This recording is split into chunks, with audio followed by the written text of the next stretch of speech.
Ankily Amboasary Atsimo lasa nidahalo ny ombiny iray fokontany.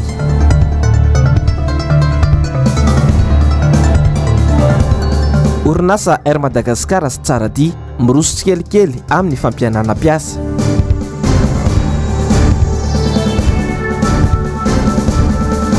Famerenana ireo nosy malagasy, sarinady no ataon'ny fanjakana.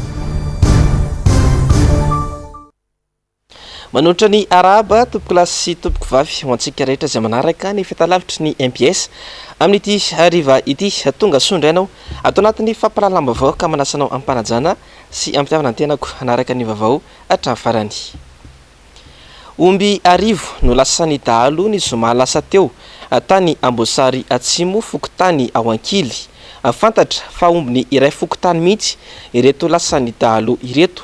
Hita nefa ny toerana misy ireo dahalo sy ny fanafianany ireo omby ireo saingy ny olana dia tsy tafiditra ao an-toerana ireo mpitandro filaminana. Ny antsipriana izay avetrany ary eo amin'irindra tsariny Mano Randriamalala. Ombiny iray fokontany misa arivo no lasa nidahalo tao amin'ny fokontany Ankily any Amboasary Atsimo ny zoma lasa teo. Tsy mifidy oranaovana ny asa ratsy ny intsony ireo dahalo fa ny zoma tamin'ny folora maraina no tonga nanafika io fokontany io izy ireo. 700 amin'ireo omby sisa nefa ny mbola velona fa ny 300 dia efa matiny izy ireo avokoa raha ny tati-baovao. Tamin'ny zoma tokony tamin'ny folo maraina teo zany amin'ny commune Mahaly districtny Amboasary zany fokontany Ankily dia nidirany andehan-dahalo zany io tanàna io.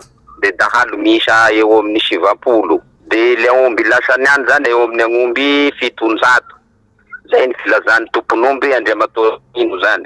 Dia hatreto zany le omby mbola tsy apela-tagnany tompony efa misy manam-pahefana maro zany any fa mbola tsy misy vaovao azo rambesina zany hoy ny filazany Andriamatoa Regnino. Dia mitaraina zany le tompon'omby fa hatreto zany nefa le omby mbola mariny araka fanazavany tompony. Dia ny mpitandro filaminana zany mbola mifokotany Besakoa hatramin'ity miteny zao zany dia manao atoavy zany ny tompony mba hiteny amin'ny président hoe aiza le force rapide araka fagnarazavany le tompon'omby ity Andriamatoa Regnino io. Tsy samiditra ao amin'ilay zoy na ny toerana itibindreo dahalo nefa ny mpitandro filaminana any toerana satria sarotra ho azy ireo ny miditra ao amin'io zoy io raha ny fanazavana trany. Efa misy mpitandro filaminana maro zany any kanefa mbola tsy tafiditra any amin'ny toerana io misy aomby io. Le zany le vaovao filazany le tompon'omby zany fa mbola tsy tonga any hatramin'izao. Io zany tena mampalahelo zany fa tena tonga dia lasa mahantra be zany le olona. Izany ny zava-misy any amin'ny tany lavitra ny renivohitra. Ny mpitandro filaminana matsy hatreto dia entin'ny fanjakana Andry Rajoelina atao fitaovana politika ka anenjehana ny mpanohitra sy ny lehibe ny mpanohitra isak'izay tany alehany. Tsy hita hatreto izany ny vokatr'ireo kobaka ambava nataon'ny Andry Rajoelina tamin'ny fampielezan-kevitra. Tsy hita ilay pison'omby izay lazaina fa entina iadiana amin'ny aladromby sy ny asan-dahalo. Tsy ny any amin'ny faritra irery ihany no iaran'izao tsy fandriam-pahalemana izao fa miaina andriranatsy avokoa ny mponina rehetra manerana any Madagasikara. Famitaraina ireo mponina amin'ny ara-tsin-dalana ao amin'ny lalam-pirenena fa 470 miala eo Amboasary ka hatrany Vodiala ka mampanano sarotra amin'ny fampiakarana ny vokatra aty an-drenivohitra. Tsy izay ihany fa ny tsy fandriam-pahalemana efa tsy lazaina intsony any amin'ny faritra Ambatondrazaka iny. Avitra Sondrabe sy Andry Rakotomalala. Ampahany kely fotsiny no vita amin'ny lalam-pirenena fa 470 misehoseho sahady ireo olona eo amin'ny fitondrana fa mandray andraikitra ny fitondram-panjakana. Nandritra ny fampielezan-kevitra nataon'ny Andry Rajoelina ny taona 2024 ny nilazany fa ny ahatongavany eo amin'ny fitondrana no ela dia manomboka ny asa rehetra. Roa taona tsy hifarana ny fitondrana nefa tsy mbola hita izay tena asa mivaingana nataon'ity fitondrana ity. Maro ireo lalam-pirenena ankehitriny ny tsy misy azo jerena intsony fa fotaka mandifitra sy lavaka no iainan'ireo mpampiasan'ny lalana. Raha tsy hijery fotsiny ny lalana Ambatondrazaka isika izay isan'ny sopotra mamatsy ny malagasy amin'ny vary izay tena nahita-piakara ny teny an-tsena ka nampitaraina ny malagasy rehetra. Fa mitaraina ihany koa ireo mpampiaka-bokatra izay miaina mivantana izany noho ny ara-tsin-dalana. Mbola ranonay zany dia le lalana hitanay hoe mahita amin'ny télé zay kararazy fa regny le tsisy lavaka regny nefa zay dia manomboka eo Amboasary jusqu'à Moramanga ihany no vita. ka manomboka Amboasary jusqu'à Vodiala tsisy raha manjary mihitsy. Rehefa ohatra zao zay dia sahirana mafy hoe le lalana tapaka rehefa avy raha ny gasoil koa zany ny camion mpitondra gasoil tavelan-dalana tsisy gasoil isana amin'izay dia miantoka ny asa. Avekeo koa zay rehefa moka vokatra avekeo mbola ratsy koa ny lalana avekeo. Mata amin'ny mpamboly zany movaova vidin'le izy arakaraka ny olona tonga akany ny vidiny ataovany izay atongavany anazy dia maty foana le mpamboly. Eo Amboasary jusqu'à Vodiala iny eo amin'ny 100 mahery kilomètre tadidika tsara le izy. Dia manomboka ny tena ratsy azo andehanana amin'io manomboka eo Andaingy jusqu'à Vodiala nefa lalana izy tsy dia lavitra ihany. Ireo lalana ahitana ny vokatra ilaina andavanandro ny tena misy fahasimbana indrisy fa tsy jeren'ny fanjakana akory mampalahelo ny zava-misy satria dia hiara ny fanambakana ireo tantsaha alain'ny mpanambola mividiny mora ny entana. Tsy manan-tsafidy izy ireo noho ny tsy fahafahana mampiakatra ny vokatra amin'ity lalan-dratsy. Tsy antsoavy intsony no ataon'izy ireo fa efa vely takotra mihitsy satria miatra manaina ny zava-misy ankehitriny. Fa mbola mijanona ho nofo ratsy ho an'ireo mpampiasa lalam-pirenena RN1 ihany koa amin'izao fotoana izao ny faratsin-dalana izay mampitohy any Tsiromandidy sy Maintirano iny amin'izao fotoana izao. Simba tanteraka ny lalana ary mandrevy ny fotaka amin'izao fahavaratra izao. Atao mandritra ny 5 hatramin'ny 7 andro ny lalana mirefy 400 kilometatra ary tafiakatra hatrany amin'ny 5 alina sy irahetsy ny sarandalana. Manjaka ihany koa etsakilan'izany ny tsy fandrimpahalemana eny andalana noho izay faratsin-dalana izay efa ntaona maro no nitaraina ireo mpampiasa ny lalana saingy toa mijanona antso anefitra izany hatramin'ny androany. Ny lafy mavaon'ny fanabeazana no antsika manohy ny fiarahana amin'ity ariva ity. Ny sokatra nanomboka androany avokoa matsy ny sekoly teto amintsika taorian'ny fiatoana nandritra ny tapabolana vokatry ny valanaretina Covid-19 teto Analamanga. Misy amin'ireo sekoly araka izany no nametraka ny rindran-damina ahafahana miatrika izany fampianarana izany amin'ny antsakany sy andavany. Nanao ny angomavao momba izay indrindra androany Ando Miaratina sy Mateo Prince. Niverina an-tsekoly indray ny mpianatra nanomboka androany 17 Janoary taorian'ny fiatoana nandritra ny tapabolana. Maro ireo sekoly nandamina ny mpianatra ao aminy mba hanajana ny fepetra ara-pahasalamana. Eo ny tsy maintsy anaovana ny arovava sy orona, ny fanajana ny elanelana ka ankizy iray isaky ny W. Eo ihany koa ny fandaminana ny ankizy mianatra ka nozaraina roa ny lakilasy iray. Mifandimby mianatra maraina sy amin'ny tolakandro na mifandimby iray andro ireo mpianatra amin'izany. Ambony tapafitrana tamin'ity andro voalohany ity, saika niverina avokoa mantsy ny 900 ny mpianatra teto amin'ity sekoly ity. Somary mbola misy ny absent io moa zany tsy fantatra ny antony io hoe mbola tsy avelan'ny ray aman-dreny ve sa mety hoe no tany ambanivohitra ve sa tsy fantatra zany fa mbola misy aloha zany ny absent fa mariana aloha zany fa ny 80% ny mpianatra aloha zany efa miverina an-dakilasy avokoa fa ny vitsivitsy zany sisa no tsy miverina an-dakilasy. Mpampianatra amin'ny école privée amin'ny ankapobeny ny fotoana zay andehanana aty an-tsekoly no andraisana karama dia efa tsindrindron zareo satria manana didimasina zay miandry anazy eo koa nefa ny fivelomana dia amin'ny ankapobeny tonga avokoa mpampianatra. Izy fetraka ny goavany amin'ny faripaizany ankizy sy ny tanora mpianatra ny fanajanona azy ireo amin'ny fianarana. Nambarany ity talentsekoly ity fa tsy vahaolana intsony ny fanajanona mpianatra. Saingy ny fepetra mifanaraka amin'ny fivoaran'ny valanaretina no tokony imasoana sy apetraky ny fitondram-panjakana. Examen tompoko efa mipetraka ny daty araka ny tenenay ara-pedagogika dia tena ilain'ny mpianatra ny fahafantarana izany daty ny examen izany mba hanomanany amin'izany fanadinana izay ataon'izany ka raha ireo no kitihana dia hitatsika fa araka ny tenenay teo efa betsaka ny lesoka eto anivon'ny fanabeazana dia mbola hosombaina an'izany koa ny toetraina ankizy dia mety hanahiran'izay ary izay moa zany eto dia mbola miteny hoe tsy vahaolana ny fanajanonana ny mpianatra fa ny mesura tokony raisinao anatin'izay no tokony hamafisina. Maro ny teknisian ny ministera izay mamolavola ny paikady entina na beazana ny zaza malagasy dia tokony handray ny asany izy. Misy ny lesoka, misy ny banga nandritra izay fotoana tsy nianaran'izay hoy ireo mpianatra, indrindra ireo manala fanadinana. Tsy petrapotsiny anefa na nisy azany tsy fianarana fa misy hatrany kosa ny famerenana tany an-trano mba tsy sy ny fahampangana betsaka.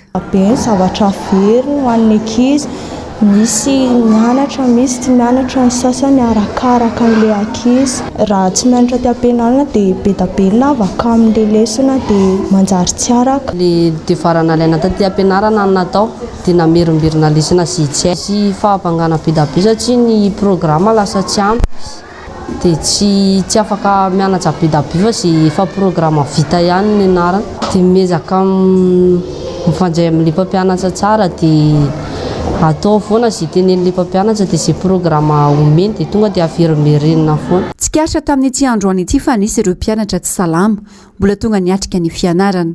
Tsy maintsy nandraisana fanapahan-kevitra sy fepetra manokana izy ireo ho hiatrany talentsekoly ka nampodiana avy hatrany. Tsy maintsy mitondra taratasy fanamarinana avy any amin'ny mpitsabo vao afaka miverina an-dakilasy. Vaovao avy any Ambatondrazaka dia mahalona ny fianaky ny valanaretina Covid-19 any Ambatondrazakany amin'izao fotoana izao dia misy ny lamina vaovao napetraka ireo farmasia any an-toerana ho fanampian'izy ireo ny mpanjifa amin'ny fiatrehana ny valanaretina Covid-19. Niry Andrianarivony MPS Ambatondrazaka. Mahalona ny fianaky ny Covid-19 amin'izao fotoana izao dia nandray fandaminana mahakasika ny fomba fivarotam-panafody zareo farmasia eto Ambatondrazaka. Nambaran'izy ireo ny farany herinandro teo fa ampitomboana ny ora fisokafana ho an'ireny ivitoeram-pivarotam-panafody ireny ka raha tokony katona amin'ny 900 arivo dia hitarina amin'ny 700 alina izany ka misy ny fiaramiasa betsaka amin'ny mpitandron'ny filaminana. Ankoatr'izay dia tsy maintsy manao arivava sy orona avokoa ireo rehetra izay tonga hividy izany fanafody izany. Izao moa natao raha araka nambaratra zareo avy eo anivony fikambanam-biny ny farmasiana eto Ambatondrazaka dia mba hialana amin'ity fianaky ny aretina Covid-19 ity. Dia nirasantsika teo koa zany ny fanafody zay mampatonga hery fiarovana, manamafy hery fiarovana zany dia azonay amin'ny farmasia omena hoe zay mampatanjaka hiarova amin'io aretina io. Fa kosa raha ohatra zany misy olona mitondra ny symptôme rehetrarehetra na soritra rehetra araka ny filaza iny dia hitana ny olona rehetrarehetra tsy anao dokotera teny. Ihany moa ny mampafantatra mahakasika ity resaka Covid-19 ity fa raha nanomboka ny 30 Novambra no makaty dia manodidina ny 50 teo eo ireo olona vita fitiliana ka raiky amin'ny 20 amin'izany no fantatra fa nitondra izany Covid-19 izany ary efa niaraha malala fa manodidina ny 4 teo ihany koa ny namony 1. Nanamarika nefa ny préfet na Ambatondrazaka dia tsy misy aloha hatreto ny resaka fanasaziana ho an'ireo olona izay tsy manaja ny fipitra fa dia mila ny fahatongava-tsaina ny tsirairay. Fa maro ny fanatsarana sy ny fepetra tokony ho raisin'ny mpitondra fanjakana mahalona ny fianaky ny valanaretina Covid-19 eto amintsika amin'izao fotoana izao. Raha nambarany teo anivony fiarahamonim-pirenena androany tokony hijoro ohatra sy fitaratra hatrany izy ireo manoloana izany. Ando miaratiana Mateo Prince.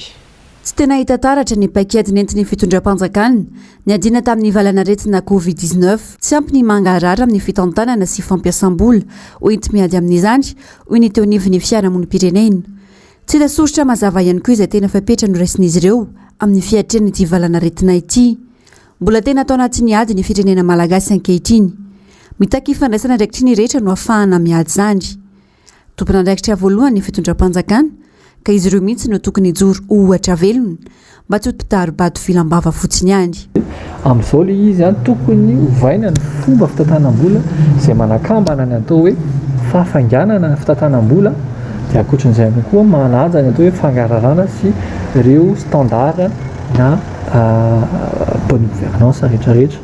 Iny aloha zany tokony ho hatsaraina amin'ny fomba fitantanana ny Covid-19 ny rafitra fitantanana ny vola eto Madagasikara efa tena hita miadana tanteraka sady efa miadana izy nefa mbola ahitana lesoka mety misy trangana zany hoe ny mpitondra foana no tokony fakatahaka voalohany dia lasa sarotra ho an'ny olona ny hampiatra ny lalàna ampitondra nizay no manao ny zavatra tsy tokony matao dia ny fampiarana lalàna tokony asiana lalàna faran'izay angena aloha mametra ny hoe tokony manao masika daholo ary vavaorona daholo ny olona rehefa anao an'izay nefa ny ianao tsy afaka tenenam-ba fotsiny hoe tsy maintsy manao fa misy lalàna mametra hoe ty dia vao matsapa foana manko ny olona hoe tsy misy izy fa ny fahalalàna be dia tsisy anao misy ny masika. Raha nantotanisany voaka teo anelanelany valatra amin'ny 17 janoary 2024 mananika ny 9 ny tranga vaovao 7 mampiseho tranga fahasarotana ary 15 ireo maty. Mila mandray tandrify azy ny rehetra ka anao toy ny anak'Andriamaso ny fahasalamana indrindra ny risonina amin'ny fanaovam-baksiny izay fanefitra amin'ny ity valana retina ity. Raha ho an'i Madagasikara dia misy karazany 4 ireo vaksiny izay afaka sitrahan'ny rehetra, isan'izany vaksiny AstraZeneca izay atao amin'ny fatra indroa taona izay mifanelanelana 9 ka hatramin'ny 12 herinandro. Ny karazam-baksiny faharoa Janssen izay atao amin'ny fatra tokana ihany. Ny Sinopharm, karazam-baksiny fahatelo izay atao amin'ny fatra 2 ka mifanelanelana 3 hatramin'ny 4 herinandro ary natokana ho an'ny olona 12 ka hatramin'ny 15 taona. Raha toa ka manomboka ho an'ny feno 12 taona no miakatra kosa ny an'ireo karazam-baksiny 3 hafa. Ny vaksiny Pfizer izay voatsela akory ny tonga teto Madagasikara izay atao amin'ny fatra 2 ary mifanelanelana 3 ka hatramin'ny 4 herinandro. Raha ny vaovao hatrany dia efa misy ihany koa ny fatra fahatelo amin'ny vaksiny. Azo atao ny manao vaksiny fanampiny io ho an'ireo efa nanao vaksiny voalohany ka manomboka eo amin'ny 10 volana tao aoriany nanaovana ny vaksiny voalohany no afaka manao dose de rappel io. Fa tranga mampalahelo no seho tao amin'ny fokotany Andohanatady, commune Fianarantsoa ny sabotsy lasa teo. Ankizy roa ny fantatra fa namony ainy noho ny fianjaran'ny tamboho iray ka natonga ny firodana ny trano. Abagsa Andriananja MBS Fianarantsoa. Trano iray nirodana ny sabotsy lasa teo. Tokony ho tamin'ny roa tolakandro vokatry ny fianjarana tamboho no nirotsakorana ny seho teto tampon-tanàna ny Fianaratsoa teto Andrano Malahelo fokotany Andohanantady. Mitantarany zava-misy ireo pray vodorindrina izay tao anatin'ny fahatairana sy ny tebotebo tanteraka tokoa teo ampiatrehana n'izany rehetra izany. Diferensany tonga dia ohatry ny jera fotsiny ny tamboho zany. Rehefa nijery ny tamboho dia nisy trano kely izay teto tamban'ilay tamboho io dia tototra ao. Dia rehefa tototra tao le trano zany taitra amin'izay tamin'ny roa teo na sino tamin'ny malo.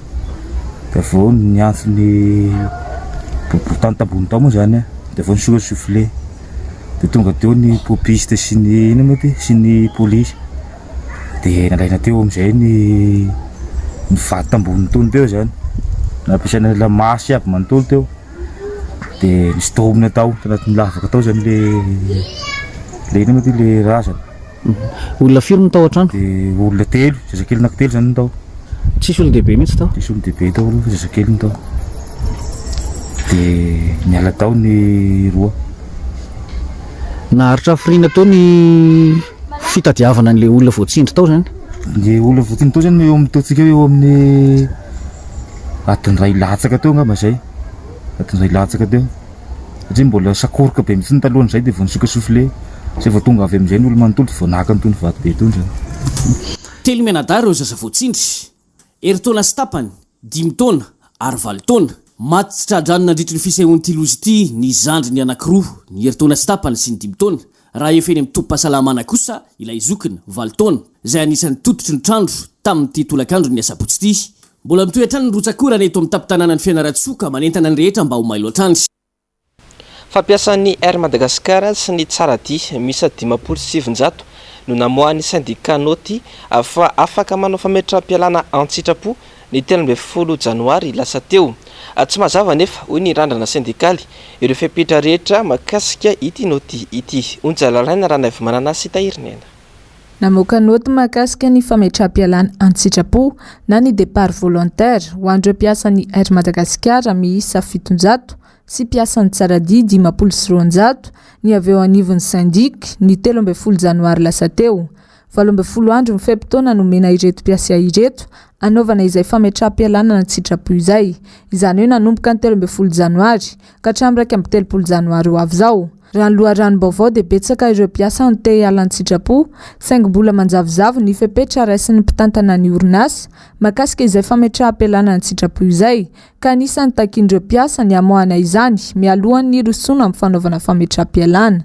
Ankoatr'izay takian'ny mpiasa ihany koa ny anajan'ny mpitantana ny fifanarahana na ny convention collective nataon'ny syndicat ny mpiasa sy mpitantana ny orinasa. Rehefa nijerevana le notsany eo anatin'ny lisy dia ohatran'ny mahagaga hoe afaka misoratra anarana zay anao départ volontaire zay moa zany le izy ao zay hoe tsy atery zany fa ho anay zany rehefa ohatran'io dia tokony tonga dia mena daholo reto ny condition ho anareo mpiasa izay vonina ny andeha tsy antery zay zany ny olana kely eo anatin'izy iny tsy mazava tsara tsy tonga dia tenenina zany izy fa zay zany take tokony tonga no tenenina zany le izy hoe reto ny zavatra ny zo omena ny mpiasa izay mandeha volontaire izy ara zany antsitrapoko tokony menina mazava izy tsy asina hoe miafinafina fa manjary hitantsika tsara ny fiainana am'izao zany misahotaotaka daholo dia manahirana be le hoe anao sonitsika nefa rehefa aveo sao dia zavatra afarika no condition avoaka avy any.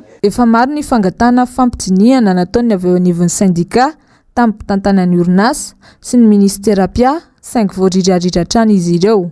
Ny anajana ny zon'ireo mpiasa anjatony maro ireo no takian'ny syndicat ny mpiasa ny tsarady izay mbola manao ny asany hatrany na dia misy aza ny olana eo anivon'ity orinasa ity. Dia nanao fitakiany zay iombonana dia hoe aloha tokony misy mifampiresaka tsy nanaity tsy nampandray tsy nanatona moa zany na hoe tsisy nifampiantonana moa zany fampiresahana tao mpitantana sy ny syndicat sy ny mpiasa dia mazava tsy maintsy nakany amin'ny inspection travail zay nakaty amin'ny inspection travail aty amin'ny faritra Analamanga zay dia miteny ny Analamanga hoe io resaka national ka alefa nakany amin'ny ministère ny asany amin'ny direction travail nalefa tany ray rehefa tonga eny ray dia ozy ny eny ray hoe ty nefa misy ny syndiky ny aniko mikarakara azy. Azo lazaina ho antony izao famoahana noty izao ny fanatsarana atao eo anivon'ireo orinasa mpitaterana ireo. Ny Air Madagascar sy ny tsarady izay atambatra ho iray ao Madagascar Airlines ka anisany tafiditra ao anatin'ny paikady ampihenana ny mpiasa araka izany ity famoahana noty nataon'ny syndicat ity. Mbola ho azo heverina ihany koa aza ny rosoana amin'ny licenciement économique raha ny zava-misy amin'izao no jerena ho hiatrany avy eo anivon'ny randrana syndikaly. Ny vaovao maresaka iraisam-pirenena mafampana ny fifandraisana ara-politika eo amin'ny Russie, Ukraine ary Suède amin'izao fotoana izao. Samy efa mihomakomana ny amin'ny mety isy ny fifandonana ny miaramila eo amin'ireo firenena ireo raha toa ka matahotra mafy ny mety ho voka-dratsy ho ateraka izany ireo firenena manodidina. Njavandriamaefa sy toky Ramarla. Mamofopofona da mangatsika ny fifandraisana eo amin'ny Russie, Suède ary Ukraine amin'izao fotoana izao. Nanomboka ny zoma lasa teo nandefa ny miaramila ny tao Gotland nosy kely iray ao Suède ny fitonam-panjakana suédois miaraka amin'ny fitaovam-bedina mahery vaika sy fiara tsy laitram-bala maromaro. Noho ny fisian'ireo miaramila rosianina miôdôdy ao amin'ity nosy kely misy ny departemanta suédois ity no voalaza fa antony. Noraisina ihany koa io fanapa-kevitra io tao aorian'ny fandalovan'ireo sambo lehibe misy telo. Nitondra miaramila rosianina maromaro nandalo tao amin'ny ranomasimben'ny Baltika ny herinandro lasa teo. Ankoatra izay, efa miomana sahady ny amin'ny mety ho fipoahany ady ihany koa i Ukraine amin'izao fotoana izao satria miaramila rosianina nalina ihany koa no tonga ao amin'ny sistany ity firenena ity raha toa ka matahotra mafy ny voka-dratsy ho ateraka izany ireo firenena tandrefana.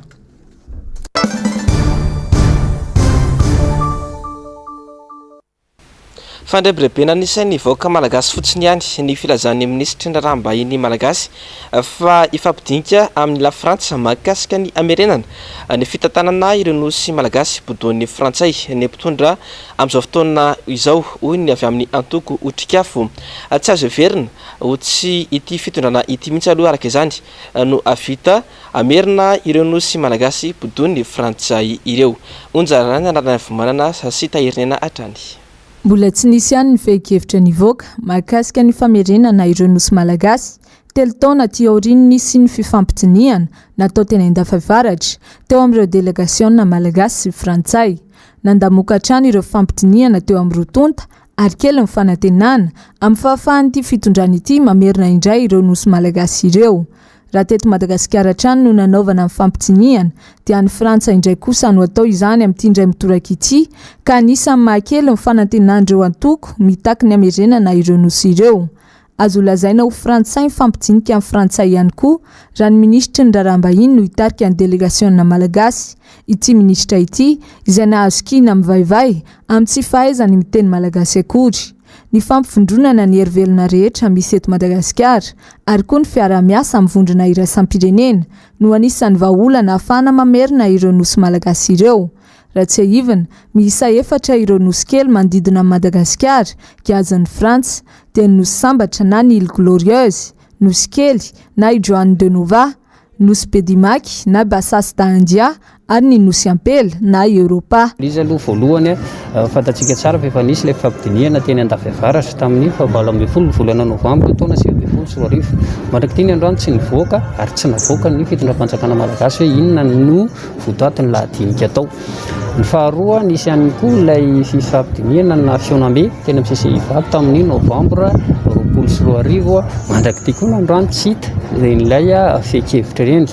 Ny fahatelotiana resahana dia ny hoe ny mpitondra fanjakana aloha hatramin'izao dia tsy mahasahy manao mobilisation mahakasika ny hoe fitakiana ireo nosy malagasy ireo. Sarisary-pitakiana fotsiny ihany no ataon'ny mpitondra amin'izao mba hanatsarana ny sarin'izy ireo eo amin'ny vahoaka malagasy. Tsy mazava ihany koa ny lafiny diplomatika amin'ny fitakiana ireo nosy malagasy ireo. Ny mpitondra izay tsy mahasahy mamoaka akory ny fehikevitra nivoaka nandritra ny fampidiniana natao teto Madagasikara. Atsika efa mitsotsorika dia mitsotsorika ny kontin'ilay mpitondra fanjakana mety endrika anankiray heveriny hatsaratsara tarehy azy indray zany no firesahana ireo nosy malagasy ireo. Izay ary eo anatin'izy ohatrany manana yahy sao dia misy zavatra efa tapaka any ambadimbadika any fa sarinady ilay atao ny makasika ny fitakiana ireo nosy malagasy ireo. Marina ary kena fa zava-dehibe ilay fifampidiniana makasika ireo nosy malagasy ireo fa raha ilay endrika sy fahasahiana aseho ny mpitondra fanjakana kely finoana zany mitrika fo hoe ireusira na isy vokatra ilay fifampidiniana satria ionge na tiana na tsy tiana tsy maintsy miainga amina fifandanjahan-kery na report de force io tsy ny fanjakana rera no mahavita an'io na le délégation-ndreo hoe fa ilaina izay ilay famondrona-kery izay. Fifampidiniana arahinasa no andrasan'ny malagasy ataon'ny mpitondra fa tsy mijanona ho fampidiniana fotsiny ihany. I Madagasikara izay manana fitaovana lehibe afahana miady amin'ny Frantsa amerenana ireo nosy manodidina dia ny fehikevitry ny ONU nivoaka ny 17 Desambra 2017 mahakasika ny fanomezana fahaleovantena ireo firenena voazanaka sy ny fanajana ny fiandrianam-pirenena. Ity fehikevitra ity izay tsy azo ivalozana ary tsy maintsy hajain'ireo firenena ampikambanao amin'ny ONU. Ary ity fehikevitra ity ihany koa izay sokajiana ho faratampony amin'ireo ambaratonga an-dalàna misy maneran-tany. Fa nisy kosa androany ny fandiniana paikady entina anarenana ny lafiny jona sy ny toekarena manga. Nojerena nadritra izany ny anaramaso ireo mpiditra antsokosoko amin'ity sehatra ity sy ireo mpisehatra madinika avitra Sondrabe sy Andry Rakotomalala. Raha ny antotanisany voaka farany ny volana Aogositra 2024 lasa teo 5,500 no noentin'ny sehatry ny jona eo amin'ny arikarena fahobe ny taona 2024. Nahitana fianany raha oharina amin'ny taona 4 ny fanesy.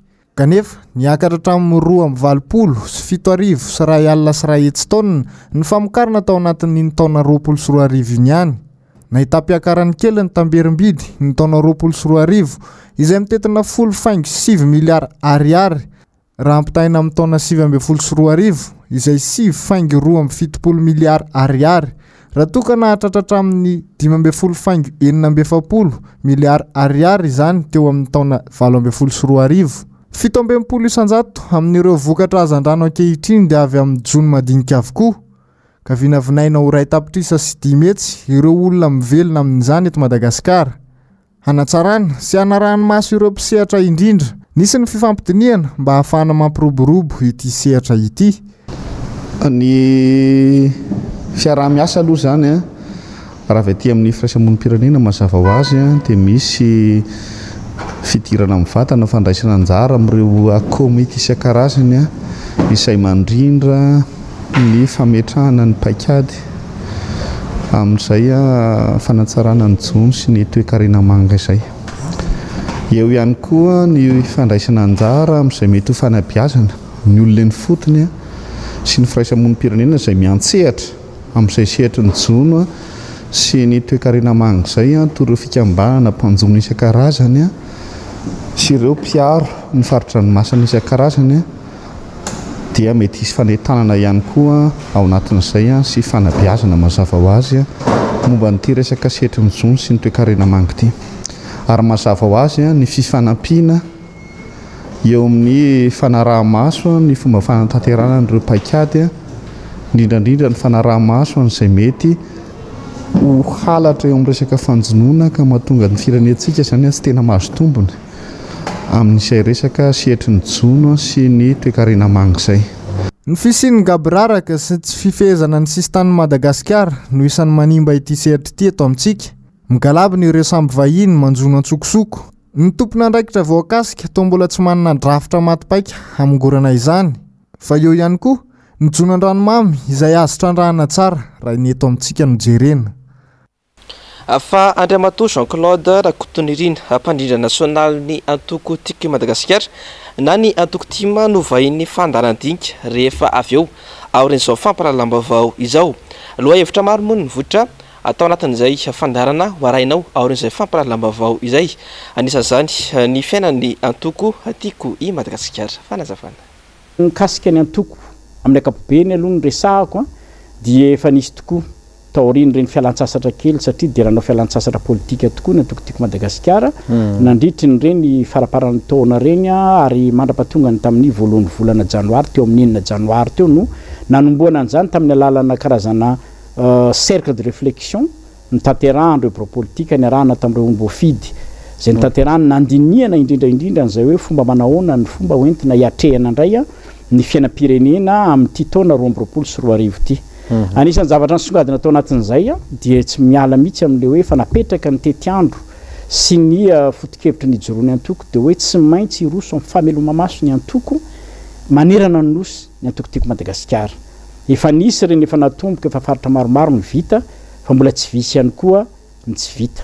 Mbola averina mafisiny eto fizany fanamafisan'orona nany hoe ny fameloma-maso ny antoko zany dia mipaka indrindra amin'ny fatratranana ny tanjona amin'ilay hoe ny antoko politika vonona hiaka fahefana amin'ny alala fomba demokratika ny antoko tiako Madagasikara. Izany hoe amin'ny alalan'ny fifidianana. Tsy mametra tetiandro zay amin'izay fa ny lalam-panorenana mametra ny tetiandro tokony anatanterahana an'izay fifidianana zay.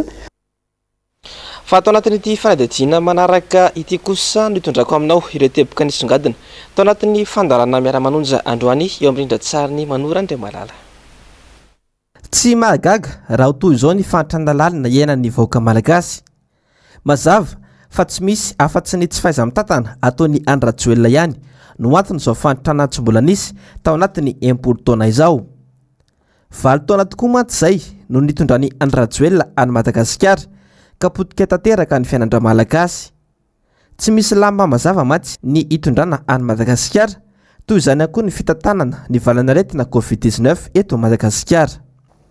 Tsy misy lamina mazava na paikady mazava raisiny ity fitondrana ity ary mahatonga ihany koa ny ray aman-dreny lasa misavoritaka ary mametra-panontaniana maro mahakasika ny hoe ataony ahoana ty zanany ity sy ty menaky ny ity ho alefa nianatra ve zay indrindra matsy satria azy efa hoe ankizy eny taona ary efa vo ankizy efa manodidina ny taona ary amin'izao taona efa vo zany hoe efa mandeha mianatra ny atotanisa ihany koa na manarina raha mijerytsika dia efa mianaka manerana Madagasikara ilay aretina satria raha ny faritra 3 zay misy amin'izao fotoana izao dia faritra vitsy sisa no tsy isinyzany aretina zany zay indrindra matsy zay zany no istombana ny saitsika hoe ory fanjakana aoka mba isy fandraisana fanapahan-kevitra mifanaraka marina amin'ny zavatra misy iainana no raisinareo mba tsy isiny ny aialava ho an'ny vahoaka ary mba tsy isiny ihany koa izay hoe surprise ho atsika ito toeran'izay amin'ny fiparitahan'ny valanaretina eto Madagasikara. Fisehosehoana ivelany fotsiny ihany no nataon'ny fanjakana Andry Rajoelina tamin'ny fanombohan'ny ady tamin'ny valanaretina Covid-19 ireny. Efa arivo isan-kerinandro ankehitriny ireo marary vaovao ny Covid-19 eto Madagasikara ampolo maro ihany koa ireo namony ainy saingy ilay mpitondra dia miny manampitsofina ka mangina tanteraka. Aiza ho aiza le fanentanana an'le vahoaka malagasy afahantsika miady ety valanaretina ity zany satria raha ny teo aloha dia nisy natao hoe fizarana kasy bosy maimaimpona teo ihany ko ny hoe fanetanana ny olona navoaka mihitsy le mpitandry filaminana zay olona tsy manao kasibosy de ejehana sazina atao mamafalala setratraketra fa ity de zavatra mahavarina namana fanitry dia tsy isy tsony zay fanetanana zay fa de hoe antoto anisy anao voaka dia misy fotsiny filazana hoe miparitaka eto amintsika le valanaretina fa tsy misy mihitsy zany fandraisana ndraikitra hoe ahoana ny fomba hiadivantsika ty valanaretiny ity indrindraindrindra zany raha atao hoe any amty tsy fahalalany atao hoe any ambanivohatra hoe inona marina le atao hoe valanaretina miely any ambanivohatra rehetrarehetra any a inona ny arovan'ny tena inona zany no atao hoe azo any tanana an'izy ireny zany mba hahafahan'izy ireny atao hoe tsy mamparitaka tsony io valanaretiny io any amin'ny tontolo ambanivohatra any de eto tsika moa namana faniry atao hoe tsy mitsahatra zany eto amin'ity miara-manonjy ity satria tsika dia miaino vahoaka malagasy ary miaro ireo vahoaka malagasy reo ihany keo indrindraindrindra ihany keo hoe inona ny fomba hahafahantsika manetana zany mba hahafahan'ireo vahoaka malagasy reo zany mandray ny andraikiny keo eny am'izay toerana misy azy rehetrarehetra satria raha mifanjakana zany no andrasana am'izao fotoana zao dia tsy hita mihitsy atao hoe ny fandraisana fepetra zany na fandraisana anjara zany sy andraikitra amin'ny hoe mpitondra anazy zay satria tadidio tsara fa ny mpitondra na ny gouvernemanta na ny premier ministre dia tompona andraikitra voalohany amin'ny zavatra miseho amin'ny firenena ohatran'izao indrindraindrindra fisinyity valanaretiny ity zay atao hoe valanaretina tena mamodoza mamono olona ny ompana betsaka tamin'ny resaka coronavirus eto Madagasikara moa ny fandarana miara-manonja androany ankoatra ny fitondrana ireo marary ny vahoaka eo amin'ny lafiny maro. Ny fandarana Global News avetrany no arainao aorin'izao fampiralamba vao izao aorin'izay kosa ny fandarana dinka ary aorin'izay fandarana anankiroa izay no anarainao ny oronan-tsary mitondra ny lohateny hoe attention au départ ny sampana fampiralamba vao dia misotranao nanaraka ny vaovao hatramin'ny mametraka ny veloma mandrapitafa ao aminao ho amin'ny rampitso indray tompoko lasy tompoko vavy veloma tompoko.